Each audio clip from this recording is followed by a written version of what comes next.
శ్రీవారి సాలకట్ల బ్రహ్మోత్సవాల్లో భాగంగా చివరి రోజైన అక్టోబర్ 2వ తేదీ జరగనున్న చక్రస్నానం సందర్భంగా శ్రీవారి పుష్కరిణిలో టీటీడీ ఈవో అనిల్ కుమార్ సింఘాల్ తనిఖీలు నిర్వహించారు. పుష్కరిణి ప్రాంతంలోని నలువైపులా జేఈఓ వి వీరబ్రహ్మం, జిల్లా SP L Subbarayudu, CVSO KV మురళీకృష్ణులతో కలిసి బుధవారం పరిశీలించారు. ఈ సందర్భంగా టీటీడీ ఈవో అనిల్ కుమార్ సింఘాల్ మాట్లాడుతూ భక్తులు పుష్కరిణిలోకి ప్రవేశించేందుకు, తిరిగి లోపలికి వెళ్లేందుకు వీలుగా గేట్లను ఏర్పాటు చేసినట్లు తెలిపారు. టీటీడీ అధికారులు, విజిలెన్స్, పోలీసులు సమిష్టిగా సమన్వయం చేసుకుని భక్తులకు పటిష్ట ఏర్పాట్లు చేయాలని, ఉదయం 6 గంటల నుండి 9 గంటల మధ్య శ్రీదేవి భూదేవి సమేత శ్రీ మలయప్ప స్వామివారి ఉత్సవమూర్తులకు చక్రతాళ్వార్కు స్నాపన తిరుమంజనం, చక్రస్నానం నిర్వహిస్తామని తెలిపారు. చక్రస్నానం రోజున రోజంతా పవిత్ర ఘడియలు ఉంటాయని, భక్తులు ఎప్పుడైనా పుష్కరిణిలో పవిత్ర స్నానం ఆచరించవచ్చని ఈవో విజ్ఞప్తి చేశారు. పుష్కరిణి ప్రాంతంలో నిర్దేశించిన గేట్ల ద్వారా ప్రవేశించాలని, భక్తులు సంయమనం పాటించి టీటీడీకి సహకరించాలన్నారు. టీటీడీ సూచించిన నిబంధనల మేరకు గ్యాలరీల్లోని భక్తులు దశల వారీగా పుష్కరిణిలోకి ప్రవేశించాలని కోరారు. చక్రస్నానం సందర్భంగా 1000 మంది పోలీసులు, 1300 మంది టీటీడీ విజిలెన్స్ విభాగం ఆధ్వర్యంలో ఎన్డీఆర్ఎఫ్, ఫైర్ తదితర విభాగాల నుండి 140 మందితో పటిష్ట చర్యలు చేపట్టినట్లు తెలిపారు. పుష్కరిణిలో అవాంఛనీయ ఘటనలు జరగకుండా పుష్కరిణిలో ఈతగాళ్లను, బోటును అందుబాటులో ఉంచాలని ఆదేశించారు. చక్రస్నానాన్ని భక్తులు వీక్షించేందుకు వీలుగా ఆలయ పరిసరాల్లో ఎల్ఈడీ స్క్రీన్లు ఏర్పాటు చేయాలన్నారు. ఓం నమో వెంకటేశాయ.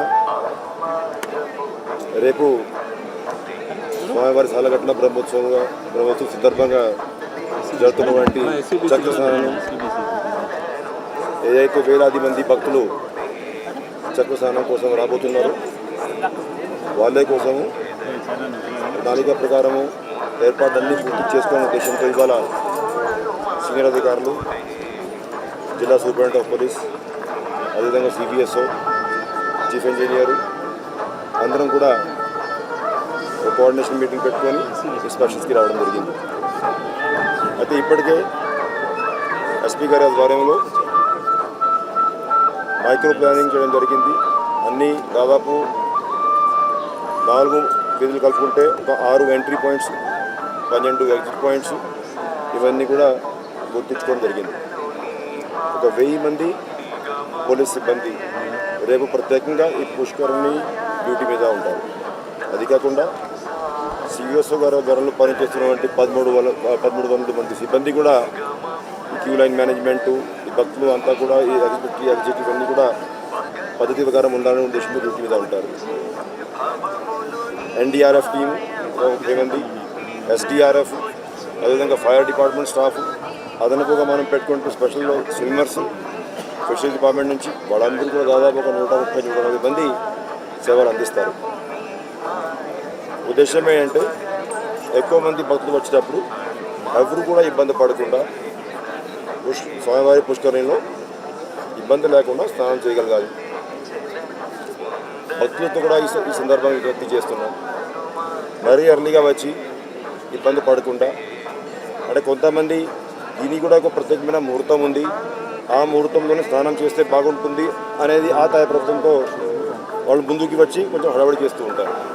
అట్లా చేయకుండా పోలీస్ డిపార్ట్మెంటు, టీటీడీ అధికారులు ఇచ్చినటువంటి సలహాలు, సూచనలు పాటిస్తూ ముందుగా వాళ్ళని బయట ఉన్నటువంటి గ్యాలరీస్లో ఎక్కడెక్కడైతే ఎంట్రీ పాయింట్స్ ఉంటాయో, ఎక్కడి నుంచి అయితే భక్తులు వస్తారు, ఇవన్నీ కూడా పోలీస్ యంత్రాంగం, విలేజ్ డిపార్ట్మెంట్ అందరూ కూడా పరిశీలించి ఎంట్రీ పాయింట్స్ ఇవన్నీ కూడా యాక్టివేట్ చేయడం జరిగింది. ఈ గ్యాలరీస్లో కూడా ఎక్కడెక్కడ భక్తులు ఉంటారు, ఉదయం నుంచి వాళ్ళని ఆ గ్యాలరీలో కూడా కూర్చోపెట్టేటువంటి పరిస్థితి ఉంటుంది. ఆఫ్టర్ దాట్ దాదాపు 5:30 ఆ ప్రాంతంలో వాళ్ళు ఈ పుష్కరిణి చుట్టూ ఉన్నటువంటి స్టెప్స్ మీద కూడా తీసుకువచ్చేటువంటి పరిస్థితి ఉంటుంది. మొత్తం కలిపి ఒక్కసారి మన కెపాసిటీ చూసుకున్నట్లయితే దాదాపు 9400 వరకు మన కెపాసిటీ, పుష్కరిణిలో స్నానం చేసేటువంటి కెపాసిటీ. సో ఇటువంటి యావరేజ్గా మనం ప్రతి సంవత్సరం చూసుకున్నట్లయితే కంప్లీట్గా 3 రౌండ్స్ సాధారణంగానే ఉంటాయి. ఆ 3 రౌండ్స్ తర్వాత వస్తున్నటువంటి భక్తులు స్నానం చేసుకుని బయటకు దర్శనానికి వెళ్తూ ఉంటారు. ఇప్పటికీ ఒక నెల క్రితమే పుష్కరిణిలో ఉన్నటువంటి వాటర్ ఇవంతా కూడా ఇంజనీరింగ్ డిపార్ట్మెంట్ వారు ఎవాక్యువేట్ చేసి ఫ్రెష్ వాటర్తో కూడా నింపుకోవడం జరిగింది. రేపు ఇంజనీరింగ్ డిపార్ట్మెంటు దీనికి కావాల్సినటువంటి క్లోరినేషన్ చేసుకొని ఆ కావాల్సినటువంటి అంటే ఎక్కడ కూడా ఎవరికి ఆరోగ్యపరమైన ఇబ్బంది లేకుండా గైడ్లైన్స్ ప్రకారం క్లీన్లీనెస్ ఇవంతా కూడా మెయింటైన్ చేయబోతున్నారు.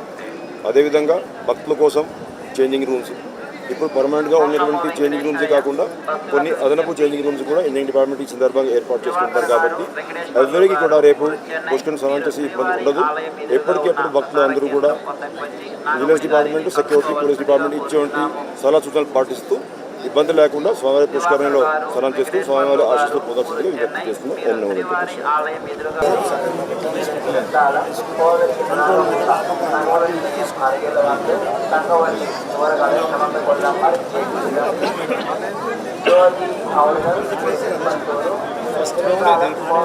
ఫస్ట్ రౌండ్ కొద్దిగా అయిపోయిన సెకండ్ రౌండ్ ఫస్ట్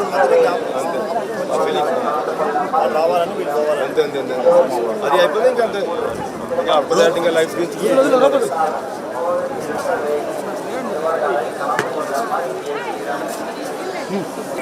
శివకుమార్ గారు మీరు శ్రీవారి ఆలయం తిరుగున ప్రసార కేంద్రం ఉన్నటువంటి అమర్నాథ్ కలుసుకోవాల్సిందిగా కోరుతున్నాము. శివకుమార్ గారు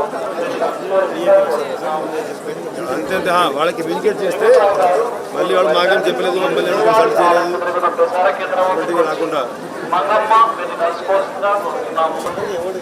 మంగమ్మ మీరు కలుసుకోవాల్సిందిగా కోరుతున్నాము. అందులో అంటే ఇంకా ఛానల్స్కి ఇస్తాను మధ్యాహ్నం ఇంకా డీటెయిల్గా చెప్తాను.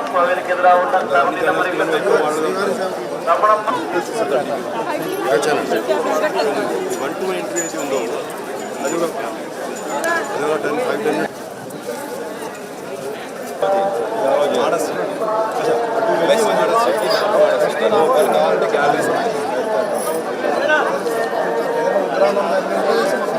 అదే హోల్డింగ్ అనేది ఈ గేట్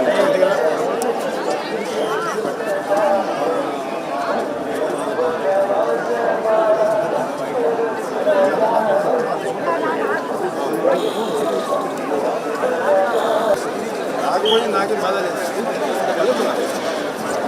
కదా అందరికీ నమస్కారం. మరియు రేపటి దసరాకి అందరికీ కూడా శుభాకాంక్షలు. శ్రీవారి బ్రహ్మోత్సవాల్లో చివరి రోజైన చక్రస్నానం అనేది చాలా ఇంపార్టెంట్. ఆ రోజు చాలామంది భక్తులు ఇక్కడికి చక్రస్నానానికి వస్తారు కాబట్టి వారికి కావాల్సిన అన్ని భద్రతా చర్యలు పోలీస్ శాఖ పరంగా తీసుకోవడం జరిగింది. చైర్మన్ మరియు ఈఓ గారి ఆధ్వర్యంలో పోలీస్ మరియు విజిలెన్స్, టీటీడీ వారి సహకారంతో కంప్లీట్ కోఆర్డినేట్ చేసుకుంటూ ఇక్కడికి వచ్చే భక్తులు సురక్షితంగా సంతోషంగా చక్రస్నానంలో ఇన్వాల్వ్ అయ్యే విధంగా ఏర్పాట్లు చేయడం జరిగింది. ముఖ్యంగా పోలీస్ శాఖ తరఫున అటు పార్కింగ్, తర్వాత ఇటు గ్యాలరీస్కి సరిపోయే ఫోర్స్తో పాటు దాదాపు 1000 మంది ఫోర్స్ని వివిధ స్థాయి అధికారులను చక్రస్నానం కోసం డిప్లాయ్ చేయడం జరిగింది. భక్తులందరికీ కూడా ఒకటే మనవి, మీరందరూ కూడా పోలీస్ వారి సూచనలు, తర్వాత టీటీడీ విజిలెన్స్ వారి సూచనలు ని పాటించి సురక్షితంగా చక్రస్నానం చేయాలని కోరుకుంటున్నాం. దాదాపు రాత్రి 3:30 నుండి వీళ్ళందరినీ కూడా గ్యాలరీలో తీసుకోవడం జరుగుతుంది. 5:30 తర్వాత వీరిని పుష్కరిణిలోకి అలో చేసి as per the TTD guidelines ప్రకారం వారిని ఎంతమంది వరకు ఉన్నారో అంతమంది వరకు కూడా స్నానం చేయడానికి ఇక్కడ పుష్కరిణిలో వారు పూజ నిర్వహించడానికి కావాల్సిన అన్ని తరహా బందోబస్తులు ఏర్పాటు చేయడం జరిగింది.